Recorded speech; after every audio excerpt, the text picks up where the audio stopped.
ઘણી મિત્રતા તૂટતી નથી, પરંતુ એ એકબીજાને સમજવાનું બંધ કરી દે છે.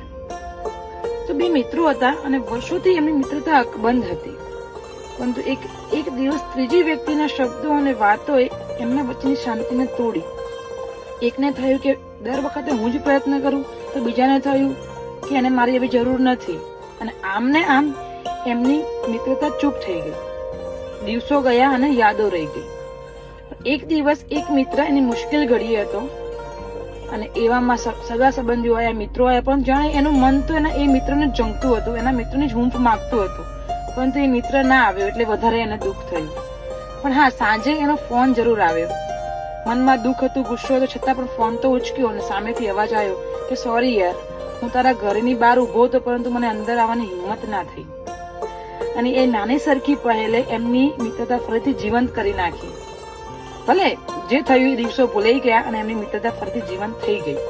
એટલે છે ને, એક ગેરસમજ છે મિત્રતા તોડી શકે, પરંતુ એક નાની એવી પહેલ એ મિત્રતાને ફરીથી જીવંત પણ કરી શકે.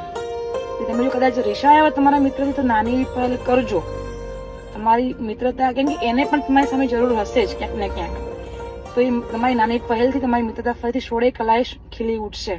કેમ કે મિત્રતા છે ને, એ કોઈ નાત, જાત, જ્ઞાતિ, રંગ, ધર્મ, કોઈ એના વિધાઉટ એનાથી એક દિલથી જોડાયેલો સંબંધ છે, અને એ નસીબદારને જ મળે છે.